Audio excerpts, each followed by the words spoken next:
อาคามาสงคาปอมพี่น้องก็มึงเต้าเขากูกอกูก้นกูที่กูตั้งเลยกันเนาะพบทบซ้อมขาวจะขึ้นแล้วแล้วก็ปีไหนในก็ขอบเตรียมมา78 ปีเอาในกันเนาะอันที่เฮาคาเลยซุมบานซุมเมืองปันมานเข้ามาในกันเนาะตับศึกจึงได้เฮาคาตั้ง2ตับศึกในกันเนาะตับศึกจึงได้ของเสียวขึ้นจึงได้ RCSS และปาตีไม่สูงจึงได้ LPP ในกันเนาะ2ตับศึกในก็ใจว่าตับศึกจึงได้หนังกันใจจือตับศึกจึงได้เหมือนกันในกันเนาะย่อก็เฮ็ดปล่อยวันเจอจัดจึงได้ก็เป็นในวันเดียวกันในกันเนาะย่อก็ ตั้งของเสียวขึ้นจึงได้เฮาคาแต่ก็ปีในก็เปลี่ยนอันตีว่าหลักไล่ไว้ในกันเนาะปีในอะไรว่าเปลี่ยนอันตีหลักไล่ไว้อันหลักไล่ในซึ่งหือในกันเนาะหลักไล่ใน หนึ่งตั้งเจ้าหัวเปาลงเฮาคาจอมซึกลงยาซึกกันเนาะเมื่อเฮ็ดวันเจอจัดจึงได้ตีทุ่งเป็งเวงคำเมืองปั่นทุ่งนายีเสียงก่อทุ่งนาสาเลในกันเนาะหน้าหวานในกันเนาะเซเวงเมืองปั่นจึงได้ปอจานในกันเนาะอันนั้นก็แปลว่าเฮาคาเป็นก้นเมืองปั่นก้อนหนึ่งในก็เรียกว่ายินเอากุ้งเอามุนนับย้ำใหญ่ๆนำเตวะในกันเนาะเมื่อเร็วก็ดับซึกจึงใต้เฮาคาก็เรียกว่าตรงหนึ่งเขามือกว่าในกลางเมืองใต้เฮาคาเย้าในกันเนาะแต่มีพี่น้องกำพองเซเนว่าดับซึกRCSSในเป็นดับไปเหรียญดินเป็นโหปันเมืองไทยเป็นขีขาไทยในกันเนาะกำพองก็เตเซเนจึงนั้นในกันเนาะย่อก็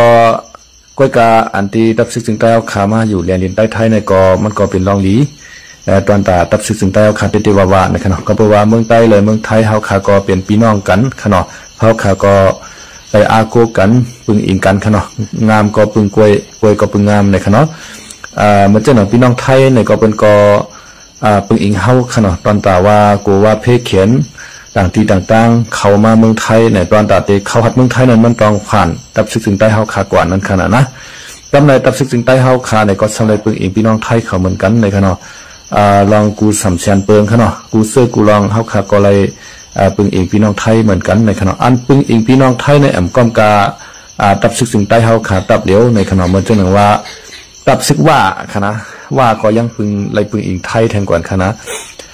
ไทยเขาว่าใครให้ว่าเขาในชุดออกว่าป่นเขตแดนเข้ามาไหนว่าเขาก็แข่งคอต่อไทยขณะเขาก็ว่าเขาอ่ำสุดไรนางลินในเขาเอาเนื้อเลือดสีเหลืองมาในขณะอันนี้ก็อันว่าเขาเลยปึงอิงไทยในเจ้าหือขลาพี่น้องเขาในขณะอันเฮ็ดหือตับซึกว่าในคืนใหญ่ใหม่ชุงมากกูมือกูวันในก็แปลว่าเขาเอายาเมากับมาขายบันไทยนั่นขนาดนะไทยเท่าอันนั้นก็บอกว่าอันที่อยู่ในเมืองไทยในก็ซ้ำฮับเสี่ยวยาเสพติดตีเขาเสียเลยมือปกป้องนาตีเขาคุณมุ่นขึ้นใหญ่ซื้อกองกลางลังนักกูซื้อกูเนี่ยอยู่โทปกวนอันก้าอันลาก็ลักอันจันก็จันนั่นขนาดก็แปลว่าเฮ็ดยามาขายเขาเมืองไทยและมือปกป้องพื้นที่เขาขึ้นใหญ่ย่อก่อมการ้องในก้อยขนมร้องกินร้องย่ำกูสำเชียนเปิงขนมแล้วก็อะไรปึงเองตั้งเมืองไทยค่ะเหมือนจะหนังไฟฟ้าว่ากูเจอกูเมียวเฮาขามาตัวขนมเหมือนจะหนังยาวัติวัดตาคิเรียกว่าพญาตงสู่เส้นไหนอะไรใจไพ่เมืองไทยขนมมาเรียวพี่น้องไทยเขาตัดเป็ดพายาวในก็จอมเส้นไหนหลุดล้วนกันหมดค่ะตั้งแต่ตาคิเรียกขนมยอก็มียาวัติพญาตงสู่พญาสามสู่เสดี3 องค์เส้นไหนขนม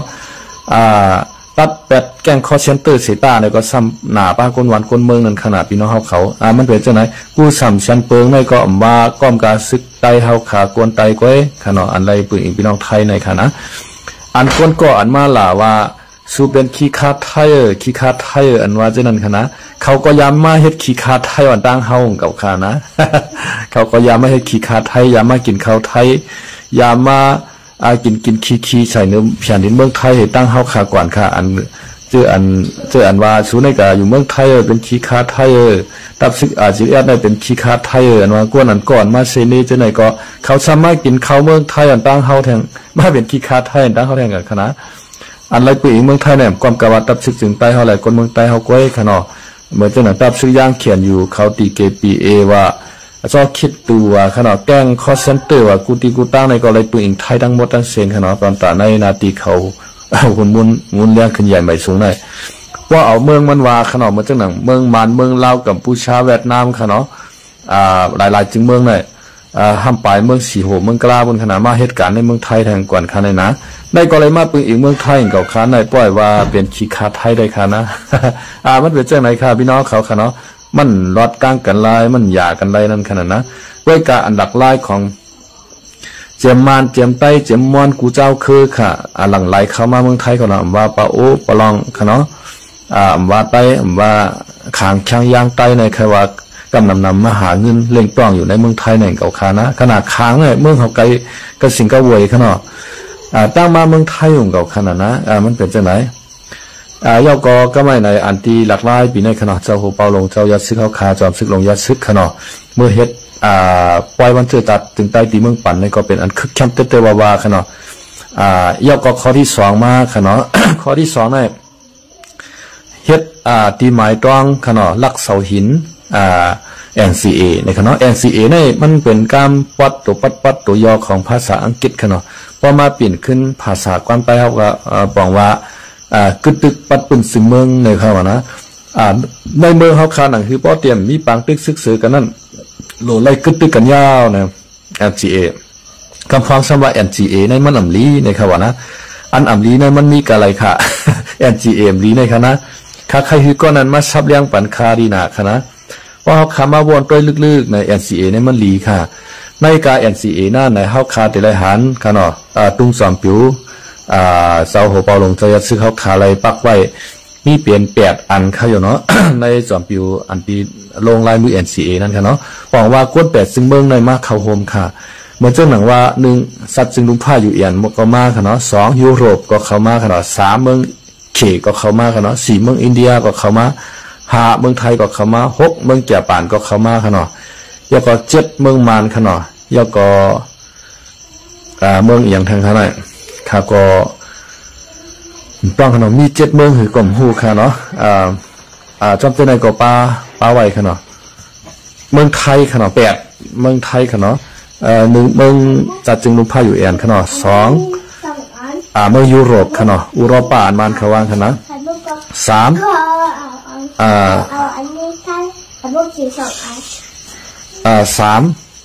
เมืองเขค่ะเนาะ4เมืองอินเดีย5ยก็เมืองแก่ป่านค่ะเนาะยก็6เมืองไทย7เมืองมานค่ะเนาะมันจะมีอยู่7เมืองถึง8เมืองค่ะก่อนบอกใครต้องดีค่ะเนาะ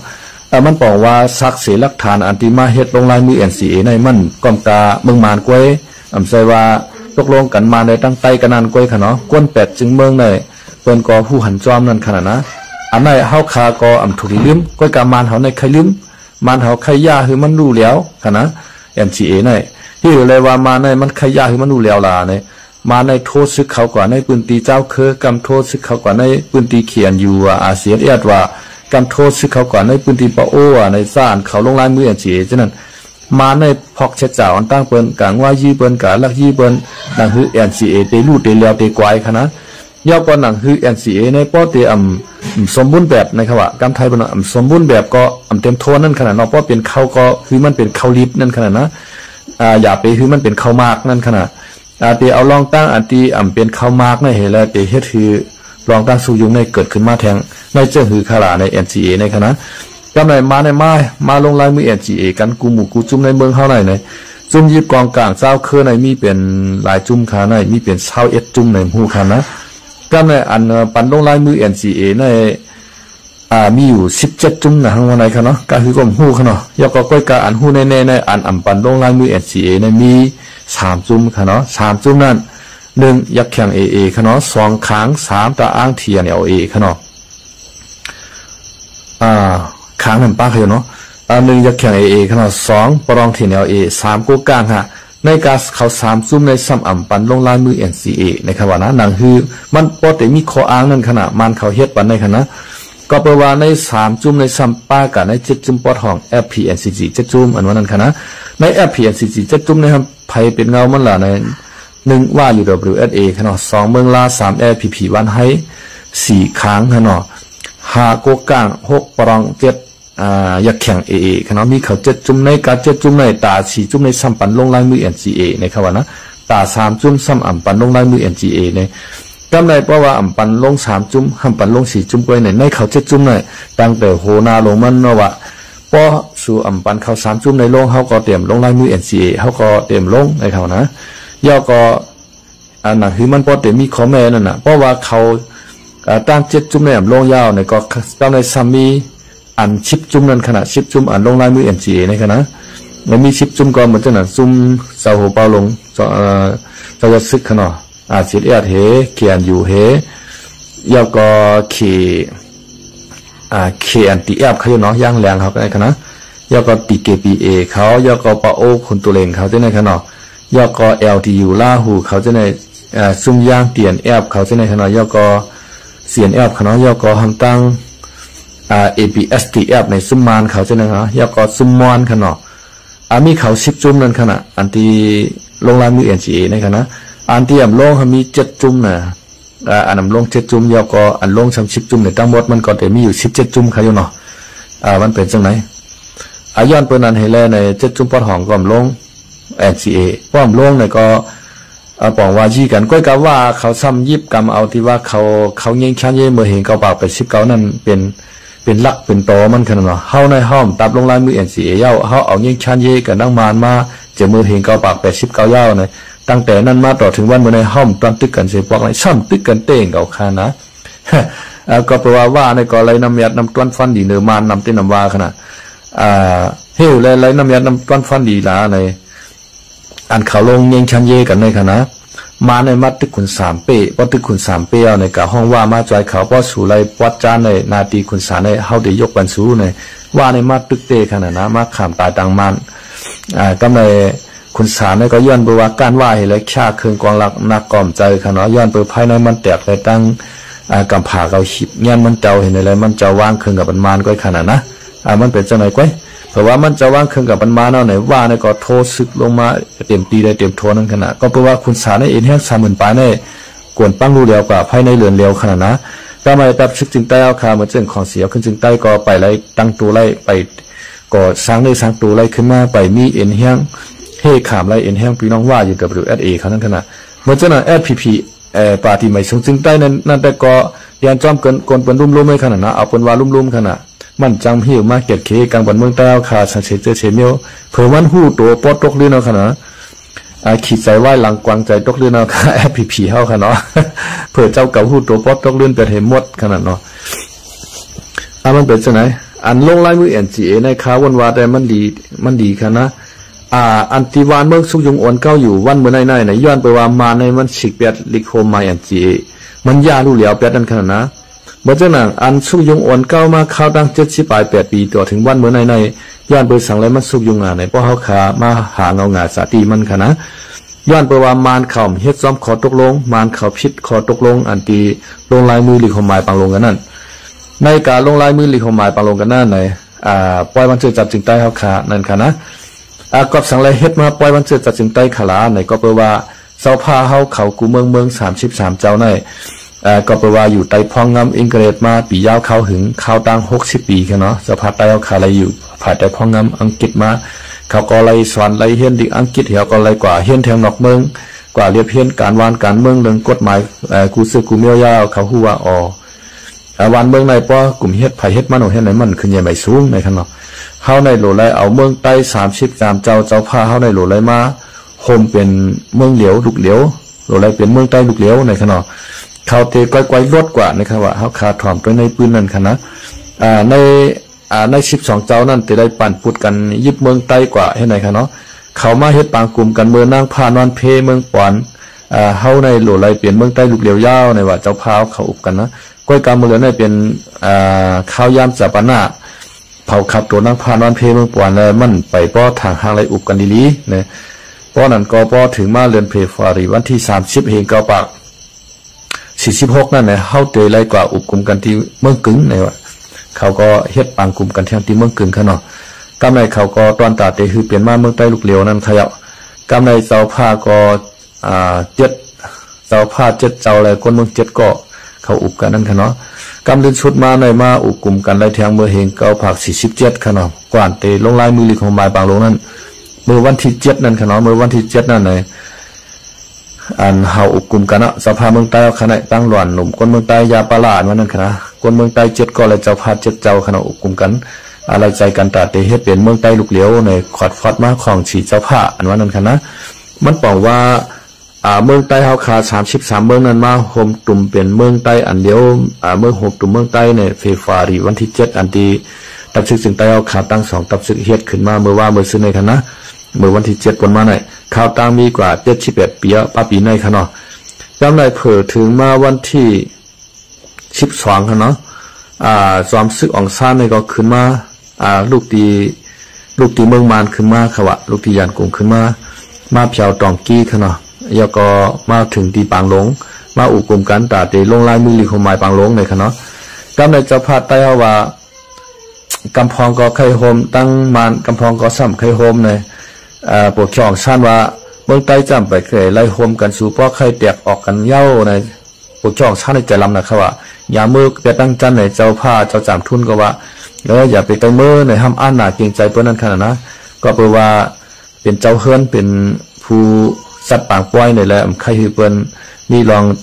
ใจลำต้อสายอะไรปอกมือนั่นขนาดเยื่อนใจอีกหนึ่งแล้วเฮาเตอุกกลุ่มกันทั้งกวนไอ้ขนาดก็ในเอามาในว่าอยู่โฮมห้อมจอมกัน10 ปีด้วยกวนพอถึง10 ปีมายาวในภัยไข้ผาดออกก็ผาดออกไล่สังเกตว่าไข้ผาดออกไข้อยู่กว่าทางเป็นเมื่อโฮมตุ่มกันก็ไล่ในขนาดอันที่มาเขาโฮมปางกลุ่มในมีอยู่ดีเจ้าคือไตอ่อนเฮ็ดจะพาเขาอ่อนเฮ็ดขนาดยาวก็เจ้าคือมานเจ้าคือขางและเจ้าคือช่างในขนาดมีอยู่ดีกวนสีเจ้าคือค่ะอันในขณะเฮ็ดลิโคไมปางลงในขณะเฮ็ดนั่นเฮ็ดในอ่อนกันลงลายมีลิโคไมปางลงกันกว่าป้อหึงป้อนั้นได้เผื่อว่าเขาตัดยำปักเปิงแล้วเมืองดีอันกรุงในซุ่มกะหลงอุจออันวันในมาเหี่ยมเป็ดอ่องชั้นเขาเจ้าผ้าเมืองปอนเขาเจนเห็นและลายเชียงกาบสุดมนกว่าลิโคไมปางลงวันนั้นก็เขาย่าลู่เลียวกว่าเป็ดนั้นขนาดนะแล้วตั้งแต่นั้นมาในวันเมืองแหนมกัดเย็นมาต่อถึงหันวันเหมือนในพอมาเฮาขามาหาเงางาจากที่มันย้อนสั่งแลเมืองมานเมืองใต้เนี่ยก็เย็นเสียปอกลาเนี่ยย้อนไปว่ามานเขาในเฮ็ดกดงอกกดเงียบตาราพอกเช็ดจ่าเนื้อเจ้าเครือกูจุ่มมาเลยจ่องก่อยว่าเมืองมานในขึ้นใหญ่ไม่สูงเมืองมานในตุกยามตุกยอถอยหลังว่าติ๊กๆขนาดเหมือนเจ้าหนังเมืองไทยเขาจะในเปิ้นขึ้นใหญ่ไม่สูงนายเย้าเปิ้นบ่ขึ้นจันกำผาขนาดนั้นเหมือนเจ้าหนังเมืองเขนในเลยรอแล้วเสาขอมือเห็นเกาปาก49ขนาดตั้งตกลิ้นมาน2 ปีทั้งก่อนขนาดมันจะหนาเมืองสิงคโปร์เนี่ยตั้งตรงเมืองมันเป็น10 ปีในขวาเมื่อเร็วในขึ้นจันกำพร้าวเขาเนาะนั่นขณะก็แปลว่าเมืองสิงคโปร์เขาเมืองเขตเขาในเป็นก่อเฮ็ดจอมปราจีเป็นซื้อโยขนาดนะมันจะหนังมาในมันเฮ็ดจอมปราจีซื้อโยขนาดมันวักเอาเมืองใต้เฮาเมืองขางเมืองช้างเมืองยางเมืองบอนกูเมืองเหี่ยวเขากว่าสวนอยู่ใต้มันอันตีอายาสาน้ำเจียมน้ำหวานของเมืองวันเลี้ยวก้อนขอนมานเขาในไรขามจ้าจามจ้าเต็มทนค่ะก้อยกาไตเขาขาในช่ำไรขามจ้าจามจ้าสังหญ้าอันขมอันคันมันก้อยขนาดนะมันเป็นจังไหนอันหวานอันเจียมในมานเขาซ้ำกินกว่าแป๊ดนั่นขนาดเนาะย้อนไปว่ามานเขาในมันจะกวดมันเฮ็ดจอมขอตกลงแลจังมีซุ่มยิบกองกลางลูกเพื่อนขึ้นมานำเต้นำวาในเมืองมาในขนาดย่อก็อันต่อสู้มาในก็ปียาวเข้าถึงที่ว่าถึงมา7-8 ปีเอาขนาดยิบกองกลางลักนักต่อสู้อันตั้งไปสุดในเป็นซื้อย่างเขียนอยู่ค่ะเนาะเขียนอยู่ในเขาจ้าแขนเต้ค่ะก็แปลว่าเมื่อปานอังกฤษมาอุปเปิงเมืองมันให้อังกฤษเอาเขาเฮ็ดซึกค่ะเนาะเฮ็ดซึกเขาลองผ่ายไปอุปเปิงว่าสังวาที่ในชวนบันเขาเต็มทนเขาก็มีประสบการณ์ค่ะเนาะมีตัวทบนำเต้ในย่างเขียนอยู่เขาในไรว่าเขาก็ยาเตะอันตีเขามาโล่มหยานมาในก็ย้อนไปว่าเขาแตกเป็นย่อยซุ่มย่างPKPA ว่าเขียนอยู่ในซ้ำนับยำศาสนาคริสต์ขนาดนะ PKPA ในซ้ำมันนับยำปุกท่าภาษาเฮ็ดคือซึกย่าง2 จุ่มในอยู่ห้อมๆจ้ำกันไรเฮาและหันพิษหันเปิงเนื้อกันเฮาวายปากกองต่อกันนั่นขณะย่างเปิงนั่นแลย่างเขาก็เป็นกว่าละลายจุ่มบ่เดี๋ยวในขนาด เขียนอยู่ว่า PKPA ว่าซอคิดตัวในขนาด PKF นั่นขนาดนะมันเป็นกว่าลายหมู่ลายจุ่มเฮเขาก็ลูกพื้นเปมาไล่ใต้เขาก็ย้อนไปว่าเปลี่ยนตับซึกวันให้ว่าลอยใต้เลี้ยงว่าเมืองลาว่าในเขาก็เป็นน้ำหนึ่งใจเดียวกันแล้วเขาก็เป้ผูกเขียนไล่เป้มันไล่มันก็ซ้ำอยู่กีกลางเขาเต็กจุ่มนั่น ยาจุ่มในให้ไหนเสียเฮายาเฮาคือเฮาก็ผิดกันอยู่แต่เสยุกว่ามาโจมตีใต้เฮาอันขนาดนะมันเป็นจังไหนก็ไม่ว่าจังหนังยองวานให้มาตึกลอยใต้แรงให้ไหนก็ในเมื่อก่อนเนี่ยอันตีพิษหรือพิษลำน่ะเสียก็ในจุ่มวานให้ขนาดหักหลังเจ้าน้อยช่อยอันตาเจ้าน้อยช่อยอันตาในก่อตั้งขึ้นมาตับซึกหนุบซึกหันเหตุการณ์รอดแล้วก่อนขอจึงใต้อันนั้นขนาดก็ในเจ้าสื่อเทียนเขาในขนาดจุ่มหล่อนจ้องเขาในใต้จ้องเขาในว่าเจ้าน้อยในเป็นก้นหูโบราณอ่องดิกอ่องจ้องมีจันกวางกล้วยมีจันดิกในขนาดเขาในมีจันดิกในขนาดเหตุนั้นเขาเลยหันพิษหันเปลืองหรือเจ้าน้อยเขาเลยหักหลังเจ้าน้อยเหตุแตกออกเจ้าน้อยช่วยอันตาเขากว่าซ้ำขึ้นกับตั้งตับซึกปาติไม่ชงจึงใต้วานให้ขึ้นมาขึ้นแทงนั่นนะกำลื่นสุดมาเขาก็มายื้อเจ้าน้อยเขาเจ้ากวนเจิงเขายืมเป้ก็ซ้ำกับห้องพี่น้องบ้ามายื้อขนาดตั้งแต่ปานนั้นมาถึงปานไหนป่าวาศาสตร์ซ้ำห้อยอันไทยเขาว่านั้นขนาดอันไหนค่ะมันเฮียถือเมืองไต้เอาค่ะตกเดี่ยมตกยอก็ออกมาให้พอขนาดพอเขาขามาตัวปล่อยวันจุดจัดจึงไต้เอาขาตั้งสองตับซึกเฮ็ดขึ้นมาในค่ะนะมันก็เปลี่ยนอันคึกเข้มแต่ว่าเอ็นแห้งซึกเขาขาก็เลยว่ามีใหญ่มีนำเหมือนกันขนาดไว้กาช่างเจอว่าเขาขามาโฮมกันเปลี่ยนอันเดียวกันป้อในจึงมันเตะหนึ่งแค่นยิงใหญ่ต่านไรขนาดเขาขาหันไปและจุ่มมาเปียนิพางซึกเอ็นแห้งเขาในใครจีใจไว้ใครคึกเข้มไว้ในขนาดช่างเจอว่าเขาเจ้ามาโฮมกันเปลี่ยนอันเดียวกันเพราะว่าในจึงในมันหนึ่งแค่นตีใหญ่ต่านไรขนาดก็จะเขาก็หูตั้งไฟในมันเตะขาวันให้ในมันเปลี่ยนหืออยู่เตะค่ะนะเขาขาติไรหันกำนำน้ำขนาดว่าในข่าวในเงาเนื้อเพชรเนื้อเลี้ยงเนื้อเพชรเนื้อออนไลน์จะในค่ะเนาะเขาขาติไรหันเขาห้องพี่น้องว่าอยู่WSAมาหนุ่งโคพีเขาเลยขึ้นมาตึกใต้เขานั่นขนาดนะนั้นก็ตับซึกจึงใต้ปาดีไม่ชงจึงใต้วันให้ในจือมันกวยเอา5เป็นตับซึกจึงใต้ขนาดก้อยกาตั้งในมันเปิ่นวางขับบัญชามันทำเป็นพี่น้องว่าเขาหาในเขาขาก็หูหันไหลนั่นขนาดนะยอกกอแทงเราหนึ่งตั้งกูเขาก็ชักเจอว่าเขาคมกันในมันลายเจ้าเขื่อในมายีบันเขากวยนั่นน่ะห้ามกูเปิ้นว่านะอาดัดที่โฮมกันในซ้ำกูเปิ้นอยู่ในเขาเตะกูให้สร้างขนาดเขาเตะกูให้สร้างชักเจอว่าเขาโฮมเป็นอันเดียวกันไล่เอาในแต่ก็มันมีอย่างตาเตนาดีกูเย้าค่ะนะมีอย่างตาเตนาดีกูเย้าค่ะเอ็นเฮียงเขาหนึ่งเช่นใหญ่มาการสูงมาหรือเก่าเห็นเลยมีแต่เปิ้นเตะกูเขาไว้ค่ะเนาะชักเจอว่าสองตับซึกในค่ะเนาะสองตับซึกในมาโฮมห้อมจอมกันป้อในจึงเมืองใต้เอาขามรอดเลี้ยวก้อนขอก็ขบวนว่ามันใครรอดเลี้ยวกว่าหมอก80%ในขนาดแทง20%นั่นเขาก็ก่อยเฮ็ดเอาก็มันก็เตรียมอะไรมาอยู่นั่นขนาดนะหนึ่งเขาอ่ำพร้อมกันหนึ่งเขาเมียนกันหนึ่งเขาพิดกันในเปิ้นหนึ่งแค้นจมเปิ้นหนึ่งแค้นเสพเปิ้นหนึ่งแค้นยาขนาดเปิ้นหนึ่งแค้นยาวันเจ้าหนังเขาค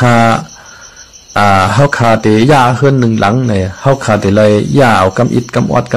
นั่นขนาดนะหลังเลียวเนี่ยเขาเตะทุบเลียวเป็ดกำเลียวเนี่ยมันเป็นความไรครับมันเป็นอันหยาบเย็นเตะเขายาเฮือนหนึ่งหลังได้เนี่ยเขาเตะสายากะไหลมันในขนาดก็เป็นเฮือนคาได้เขาขึ้นกับถากหลังคามันอ่อนตั้งนั่นขนาดนะถากหลังคาเอาลงมาเนี่ยไกวเอาขวานมันออกไกวเอาผามันออกให้ในขนาดกำลื่นสุดมาเนี่ยเอาตรงมันออกเอาสังมันออกกุมเยี่ยวขนาดกำลื่นสุดมาเนี่ยเอาเสามันออกขนาดเนาะเพราะเสาออกยาวกูตัวเงาเนี่ยปองว่ายาเฮือนหลังนั่นเรียบร้อยแล้วค่ะเรียบร้อยแล้วก็ไม่หลวเอารถไมโครมาขุดเอาเลยปั๊บตะดินคือมันเป้งๆอะไรตัวอะไรมีเฮือนใหม่ก็เอาค่ะเนาะมันเป็นจังนั้นค่ะเปิ้นยาเฮาเนี่ยดังคือใต้เฮาปอติกวยนั่นไหนเปิ้นติยาเฮาขากำจุ่มว่าจุ่มกวยยาวนี่คือทางจุ่มนั้นมันมีรองหยาบสังตอนตาเปิ้นยาวขนาดนะทางผู้นำเฮาเขาบ้วนได้ค่ะเนาะก็เป็นอันดีเตะๆค่ะเนาะก็เพราะว่าผู้นำเขากลุ่มเอาอัตราเจ้าเก่ามาหน้าเจ้าเก่าเป็นอย่างไรแล้วพอเขาต่อเขาแต่ย่อมโฮมกันไล่ว่าตอนตาเปื้อนแต่ก็เข้ากว่าชวนอยู่ใต้ช็อกตินเปื้อนติ๊กนั่นขนาดนะมันเป็นจังนั้นเปื้อนดีในตานพี่น้องให้ในคำว่าพี่น้องเขาค่ะเนาะพี่น้องให้ในก็ไรเป้กว่าก็มันเปลี่ยนตอนพอนดีตอนตาใต้เขาขาก้อยค่ะเนาะสังเกตว่าRCSเป้พีกว่ายาวในก็RCSก็มันก็เป็นไต้ขนาดนะข้ามเป็นพ่อนดีตอนตาพาราในเป็นพ่อนดีตอนตาพี่น้องคนเมืองใต้กูซื้อกูก็กูกวนกูเจ้ากูขุนกูป้านั่นขนาดไปกับว่าพีเป้RCSกว่าซ้ำในมันแน่นอนค่ะว่ามันเป็นพ่อนดีตอนตาใต้เขาปากกูเซียนค่ะเนาะ อันยิบกำSSPPช่างเป็นเพลในรัฐก็เข้าขาดช่างป้อหู้กันอยู่ตั้งวันตั้งเมืองค่ะเนาะSPPช่างไรถอมข้อที่สั่งเพลSPPช่างไรถอมข้อปงเพลเสียเหตุการณ์ในอันนี้รัฐก็พี่น้องเต้ากำนำก็ตีหู้กันอยู่ค่ะเนาะอันไรกินสู้กินลาบจ้อมได้ก็ มันเฮ็ดเจียงนอนรับก็ค่ะควรจะนอนได้ขนาดกาไข่พวกมันตื่นค่ะควรเฮ็ดเจียงนอนรับในขณะมันเป็นจังไหนเพราะว่าเขาคำว่าด้วยผู้นำตั้งสองฝ่ายในมันแปลกเปิงกันเสื้อเหือในตามตัวผู้นำออกลุกมาลัดความกำเหลียวขาของเสียวขึ้นถึงใต้ในค่ะเนาะอาเซียนในเจ้าผู้เปาหลงจะซื้อขาลุกมาลัดเขาเตะเลยโดยสร้างร้องน้ำเย็นจังนั้นจังไหนวางแผนมีจังนั้นจังไหนในมันเจ้าลาดตาสีค่ะเนาะอำว่าข่าวในเมืองในข่าวนอกเมืองอำว่าเนื้อเข่งเวทีปล่อยวันจืดจัดในสังในมันเจ้าขึ้นมาลาดตาสีเขาขามาด้วยเจ้าหูเปาหลงเจ้าปางผ้าในมาลัดความในมือหันมันเจ้ามือมันมาลาดมือมานเขาใจมันเจ้าวางเครื่องมือปีชอยเก่านั่นก้อยค่ะเนาะเมื่อปีชอยเก่านั้นมันเจ้ามาลาดความค่ะนะเข้าเตะเอาหน้าโอเคต่ำตึงในเกตเคกังปอเมก้นเมืองอันนั้นค่ะนะมันมาถามกลางใจก้นเมืองเขาว่าเจ้าปางผ้าเนี่ยเตะคือเขาวางเครื่องกับปันมานเนี่ยนั้นก็เตะคือเขาเฮ็ดปีทุจิตมานเนี่ยอันนั้นก็ให้เขายิบกองกลางล่างหน้าให้ต่อสู้มานเนี่ยการสามข้อในก้นเมืองเลยสังขารเขาเจ้าก็ว่าให้เจ้าเขายิบกองกลางล่างหน้าให้ต่อสู้กันในเขาก็เลยแห้งใจที่ปอเมก้นเมืองเหี่ยวเลยขึ้นต่อสู้กันนั่นค่ะนะเขาเตะเอาหน้าโอเคต่ำตึงในเกตเคกังปอเมก้นเมืองนั่นค่ะนะโดยการตั้งอันเขาเจ้าลาดและตั้งอันมันเปลี่ยนมาซ้ำยากกันค่ะเนาะกำไรในเขาขามาด้วยแทงในปฏิเมตซึ่งแต่เขาขาเฮ็ดเขาขาหันปอกนั่นปอกเหลียวขาที่จะวางผ้าออกมาลัดเขากว้างเลยค่ะเนาะหรือนั้นเขาขามหันแทงหันแต่เจ้าสือเทียนและเจ้าขุนเสียงค่ะเนาะเจ้าสือเทียนและเจ้าขุนเสียงไว้ค่ะเจ้าสือเทียนเนี่ยออกมาว่าเหือเนี่ยเขาหลูมอเป่าสดปอราจีของเจ้าสือเทียนเนี่ยหลูมอเป่าสดเนี่ยอันใดเรียบไรกินก็เฮ็ดอันนั้นก็แล้วค่ะนะตอนแบบเจอจัดวันเมื่อวันนั้นวันที่2 ที่ 3มันค่ะเขาเนี่ยเอาตัวรอดเนี่ยเป็นหนังปันหนึ่งก็เดียวค่ะนะเจอจัดแต่รอดแต่หัวเอาตัวเขารอดก่อนค่ะเนาะหลูมอเป่าสดในคำว่านะก็เลยเขาคำว่าด้วยเจ้าขุนเสียงค่ะเนาะเจ้าขุนเสียงในซ้ำมีโลมหาสีมันเจ้าขยายไว้ค่ะนะเขาหลูไรตึกหลูไรเชื่อมาได้ลั่นพอถึงป้อนหน้าน่ะแต่ว่าพวกมือคือเจ้าซึกใจชูอะไรมาเกี่ยวข่าวน่ะเนาะเขาเนี่ยมีวางแผนแต่ตึกซึกมาตึกตะมาต่อมาเนี่ยเจ้าขุนเสียงเนี่ยมันใครห้ามหนาวแต่ว่าลูกน้องตะเปมันในกวนตั้งเหนือมันปันห้ามนั่นขนาดนะให้ไหนอะไรมาเกี่ยวข่าวขึ้นเสียนปลายเมืองว่ากำแต่อะไรกับกันโตมาในซัมเมียนเต่งกับคานะอันเสียนปลายเมืองขาดล้ำไว้กำเจ้าขุนเสียงมาลัดกำอะไรกำอะไรกว่ากันโตมาในนาในซัมเมียนเต่งกับคานะหันเขาเจ้าในก้อยเขาออกมาลัดเจ้าเป่าสดๆเลยตั้งเจ้าขุนเสียงเลยค่ะเนาะเพราะภายปฏิไม่สูงจึงใต้เขาค่ะเนาะกำไรในภายปฏิไม่สูงจึงใต้เขาใน เขาเฮ็ดเชื่อจัดจึงใต้ในปักปุ้งจอมปิวเมืองใต้เลยตั้งจอมปิวตับชึกเขาไว้ค่ะนะมีจอมปิวหมุดจุ่มเลยตั้งจอมปิวเมืองใต้เขาขาไว้มันจะหนักจอมปิวจัดจึงลุ่มผ้าอยู่อันว่ายุโรปว่าเกียปานว่าไทยว่าอินเดียว่าในเคว่าในมหันปักค่ะนะเขาขามาด้วยในอันการเมืองอันไรกว่ากากวางหรือเผาในเขาขามาด้วยในคณะอาเซียนในมันก็กว่ากลางหรือตั้งFPPเตวาวาค่ะเนาะก้องกายอะไรถึงตั้งลุ่มกำผาค่ะเนาะก้องกายอะไรถึงตั้งกำผาเนี่ยก่อนตีน้องเมืองเขาเชิญอาเซียนก่อนในมีหลายปอกหลายเผ่าค่ะเนาะเหมือนเจ้าหนังกาเรียบเพี้ยนตีเมืองสวีเดนว่าเมืองสวิตเซอร์แลนด์ว่าในเจ้าค่ะเนาะเนี่ยก็เมื่อปีกายก็ตั้งหลวงบองซึ่งเมืองอินโดนีเซียเขาเมืองจาการ์ตานั่นค่ะเนาะผิดหมอกเจ้าหูปอลงจะซึกได้ตั้งซุ่มย่างเขียนอยู่เขากว่าเขาโฮมปานกุมเจ้าไหนค่ะเนาะมีนอกเมืองเปิ้นอยู่ก็ผิดหมอกตั้งของเสียวขึ้นจึงใต้กว่าค่ะเนาะโดยการตั้งFPP วันให้ในเฮาค่ะก็อำไปหันนอกเมืองจุ่มไหลเชิญเขากว่าปุบนอกเมืองเป็นตั้งการที่วาวาค่ะเนาะมันก็ปากกันแปดเปิ้นกันจังไหนค่ะนะปราจีลักน้ำของ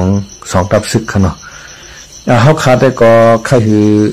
สองทับซึกในสังเกตว่าโฮมห้อมเป็นอันเดียวกันยาวในแต่ก็อินแห้งเฮาค่ะในมันก็ตียิ่งใหญ่กะหือค่ะเนาะยอกก็อันตีก้นเมืองเฮาค่ะมุมมองอยู่นั่น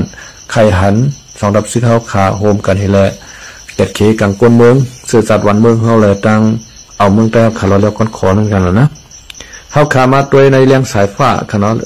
ปีเลี้ยงสายฟ้านี่ก็เป็นคนอยู่ตั้งเวงหลงตนตีตองตีขนาดเมื่อเหลือในมันเจ้ากว่าเลยเดียเพนพี่น้องใต้ห่มในขนาดตีในเมืองอินเดียค่ะพี่น้องใต้เมืองห่มเขาในก็บอกว่าอยู่ในเมืองกลาหึงเอาขนาดหน้าตาก็เหมือนกะลาเสียงลาดก็ใครลองเหมือนกะลาขนาดเวลาการใต้เอาขาในอยู่ก็มันก็กระป๋องกันเป็นตีขนาดเหมือนเจ้าหนังหมักอื่นในเจ้าในขนาดยังเองว่าพี่เลี้ยงสายฟ้าเขากว่าสัมผัสขนาดกว่าต้องถามกันนั่นขนาดอันนั้นใต้เขาขาหมากมีหมากมือกว่ากูตีกูตั้งในเมืองเขก็มีเมืองเวียดนามเมืองลาวเมืองอาสามโฮมเมืองอินเดียจะในขนาดนั้นคือใต้เขาขาปกติจำใจกันมาในเขาเจ้าก็ภูมิปีหยาใต้เขาขาก็ออกบาลีนอกวันนอกเมืองเหหุ่จักพี่น้องใต้เขาขนาดก้อยกามันเป็นปอเนี่ยมกกันได้เนี่ยมันไปเป็นปอค่ะให้มันเป็นปอเนี่ยตับซึกถึงใต้เขาขาในหลวงเลยโฮมกันเพราะว่าโฮมกันยาวในเขาขาเอาเราเลี้ยวก้อนขอเพราะว่าเอาเราเลี้ยวก้อนขอในพี่น้องใต้เขาขาอยู่นอกวันนอกเมืองนั่นก็เปิ้นก็ติดจมติดซื้อติดว่าสมาเปิ้นมาอยู่ขึ้นในเมืองใต้ก็เปิ้นได้ยินข่าวว่าเมืองใต้เขาก็ตึกนี้อยู่เขาก็เลยเป็นเมืองเราเลี้ยวก้อนขอหนึ่งในหลุมฟ้าในเปิ้นก็เตี่ยวกุ้งอมุนค่ะเนาะย่อก็อันตีพี่น้องใต้เขาซื้ออันใครปอกมืออยู่ขึ้นเมืองใต้ในก็นำเต้นนำว่าขาวนว่านะเปิ้นจึงหนังเขาขาเป็นแห่งการยานเมืองเจในก็อันใครมืออยู่ขึ้นเมืองใต้ก็นำหนาย้อนโดยสังหารในเฮาขามาตกป่าเพิ่มเมืองเปิ้นในไรเฮ็ดวัดเฮ็ดไว้มีลองหยับผึดหลายจื้อหลายเมียวน่ะค่ะนะซื้ออันพี่น้องใต้เฮาขาซื้ออันยึบไว้พาสปอร์ตมานั่นค่ะนะพวกต้องหยับผึดนะปีใจค่ะเนาะเฮ็ดพาสปอร์ตในอันก้นอันใครมือก็มีตั้งนำตั้งหลายเฮ็ดสังแลเขาใครมืออยู่สม่ำมือหลาในก็แปลว่าสิใต้เฮาขามพร้อมกันค่ะเนาะกำว่าจุ่มนั้นว่าเป็นใจโคลายกำว่าจุ่มนั้นว่าเป็นใจโคเขียวเนี่ยเอาก้นมือเฮาขาในเป็นขี้คาขามตามซึกเฮแลอยู่เอาก็เอากว่าตายกำว่าย้อนซึกว่าย้อนเขาย้อนเงินว่าเนี่ยอันย้อนซึกเลยย้อนเขาย้อนเงินในสังเจวัดดับซึกจึงใต้เฮาขาเป็นอันเดียวกันในมั่นกล่อมใจลองหยาบสังเสียอิดขนาดมันเป็นรองงานเงียมก้อยย้อนเปว่ามันโฮมเป็นอันเดียวกันแต่ย้อนแหนมหัวมันติเย่าติดเตือกเมื่อไรหัวเมืองใต้เฮาขาติดรอแล้วก้อนขอเมื่อไรค่ะเนาะจอยแทงมันเหมือนเจ้าหนึ่งเขาขาเล่งลูกพิการค่ะเนาะกวนหนึ่งก็มีลูกพิการขึ้นมาเนี่ยหลานก็นั่นหมอก็อย่าย่อก่อมหมอไปค่ะเนาะย่อก่อมหมอรัดความเป็นคนเอาคนอื่นว่าไหนจึงเล่งให้นั้นติ๊กค่ะกำอะไรเพียวขีมันว่าอะไรเพียวเยอะมันว่าให้ไหนเป็นตั้งตุกข้าของปอเมก้อยค่ะเนาะชักจะว่าเล่งลูกเขาใหญ่มากเป็นหลานลีป้อไหนจึงรักแหลมแซมกาป้อไหนจึงเรื่องมันใหญ่มาจบมาเฮียนมาเป็นด็อกเตอร์ว่าเป็นชาวบุญว่าเป็นหมอว่าเป็นจบผ่านการศึกการเสือว่าในจบอินจิเนียร์ว่าในเจ้าในขนาดติเลยอาโกปอเมในเป็นติเลยอาโกลูกล่างกนันติวาค่ะนะมันเหมือนไหนค่ะรับศึกถึงใต้เอาสังเกตว่าโฮมเป็นอันเดียวกันป้อในจึงในเปลี่ยนตีปอเมก้นเมืองเขาขาใจใหญ่ใจปุ้งติวาค่ะก็ไม่ห้ามรับศึกถึงใต้เขาขาซ้ำเป็นอันเดียวกันเสียมก้าขนาดซ้ำกว่าห้องคนมาเปกินก้นวันก้นเมืองเขาขาแทงตึกกันแทงให้ไหนกันนะเมืองใต้เขาในกวยเอากวยแทงกวยเอายกย่อยแทงให้ไหนห้ามปลายกับห้องเป็นนอกวันนอกเมืองมาตาบเข้าขาแทงให้ไหนปลายมันหือกับขามได้ขนาดนะเฮ็ดลีกวางป้องมันเป็นปากวางสร้างลงมาให้กวนวันกวนเมืองในขึ้นเมื่อในปุ่นตีเมื่อหาบการเจอจัดว่าเมื่ออยู่ขึ้นใครสวนใครให้ใครหน้าใครก็ตีปาเนื้อนะกาสู่เจ้าใครห้องครับมันมีไผ่เมื่อค่ะนะพอเมื่อยาวทำแต่ไรเมื่อเฮ็ดซึกแทงเฮ็ดซึกย่ำก้ามแต่ไรใส่ข้าวใส่ควานใส่เงินแทงให้ไหนติ๊กมันเหมือนเจ้าหน้าเขาขาเล็งลูกพีการลูกตุกิตาหมอใหญ่หมอโตให้บอกนั่นขนาดนั้นมันเป็นเจ้าหน้าก้อยขนาดในฉันจะวัดรับซึกจึงใต้สองอันในโฮมห้อมกันระยะในแป๊บห้องค่ะนะคากองค่ะคาเตมือค่ะนะคาก็ใครมืออยู่นะคาเมืองใต้เอาขนาดเพราะเขามืออยู่ยาวในเพราะว่าเขาเราอยู่วัดเพศวัดหยานกูเจอกูเมียวขนาดมีสังเดมาเฮ็ดเท่าไรดับซึกจึงใต้เขาเอาหน้าอกเฮ็ดต่ำเติ้งแก่เคกังปันเฮาคาเต้ป้อไหนจึงคากองค่ะคาก็ใครมือนะคาเมืองใต้เอาขาในน้ำดินหินผามันดีนะคารู้ผูกชังก็หมักวงหงมันก็กวนค่ะเหมือนจังนังดินเมืองปั่นเฮาขาในผูกเขาผูกหน้าผูกกูเจอกูเมียวในหมักวงหงกวนเตวาค่ะพักหมีเมืองปั่นในหูมันใหญ่ใหญ่วาค่ะพี่น้องเขาค่ะเนาะตัวเขาเมืองปั่นเขาการในล็อกหน้าเนี่ยเพราะทมหัวเขาในค่ะอะไรจุกเห็นป่าตรงไหนให้ในก็มีเราได้เลยกลมอิดได้ค่ะโอ้โหเป้งหัวเข่ากลางขาครับต่อปิดเพิ่งของเมืองปั่นเขาค่ะในมามีผลมีเงาเต้ๆค่ะเนาะเมืองใต้เขาค่ะมันทำเป็นเมืองใต้ขวานน้ำมันเหรียญดีเสียมก้าในดินเขาขายังมีบ่อเสียงบ่อเงินบ่อคำทางขานะ ว่าฐานหินซะหน่อยเปลี่ยนอันทรัพยากรอันมีกามีขันหลายๆด้วยกามีกามีขันยาวในก็ซ้ำเปลี่ยนอันมีกามีขันตอนตาใต้เฮาซ้ำเปลี่ยนอันมีกามีขันตาต่างเจ้าคือเขาเป็นขุดมาเฮาขายเขาเมืองเขเป็นชีกองกลางลักนักเห็นมาเพียวขึ้นคือเขาดีๆขนาดนะข้าเขาแต่ก็ใครมุงมองว่าคือดับซึกถึงใต้เขาขาพร้อมเป็นอันเดียวกันค่ะเนาะเป็ดเคกังเอาเมืองใต้ก้อยกะเมื่อเดี๋ยวนี้ไปเป็นอันเดียวกันเซต้าในก็อย่าไปหิมที่อยู่กันอย่าไปข้ามเข้าที่อยู่กันเห็นแล้วใครกวนเมืองดังสองฝ่ายในรายเหตุการณ์หากินได้ต้องกว่ามากไงเงี้ยอันที่กวนเมืองเขาคาละเอียดมากแต่ของเจ้านั้นย้อนเปิดสังหารในย้อนเปิดจุ่มหนึ่งก็ซ้ำคามลงมาจุ่มหนึ่งก็ห้ามการแต่ไรห่างหมากกลางหมากไว้ค่ะป้อมเห็นนั้นในเขาได้ตีลงมาคามลงมาได้ขนาดนะเขามาเนี่ยใจว่ามากก็เหลียวจุ่มเหลียวเขาซ้ำห้องกันมาไปกินก้นเมืองใต้เขาค่ะป้าเนี่ยแทงจุ่มหนึ่งก็ซ้ำการอะไรเกตขีโกเฮไว้นั่นขนาดมาป้อกลางหมากย่อมสักถูกก้นเมืองก็ให้กับส่วนก็ซ้ำเหยียบหญ้าเนี่ยป้ออย่าคือก้นเมืองเหยียบหญ้าหน่อยในจุ่มนั้นตรองลงมาค่ะจุ่มเอาปอดห้องว่านาทีเขาปอดห้องในก็คือเขาลุ่มลาปอดห้องว่าอย่าไปคำลงมาปอดจันจุ่มปอดจันก็อย่าไปคำขึ้นกับปอดห้องกันนะพวกบองปืนดีเผยปืนดีมันให้ขึ้นใหญ่ไหมชุงเฮือในกอลีอยู่ขั้นตอนอันนึงค่ะเนาะโจกาไปโฮมกันแล้วในให้มันเป็นอันเซกัมในค้าเขาก็อยู่ที่ในเสมุมมองว่าให้ใจเขาขาพร้อมโฮมกันให้แล้วเจ้าเอามึงไตเราเลี้ยวก้อนคออยู่นะครับไม่สุ่มครับ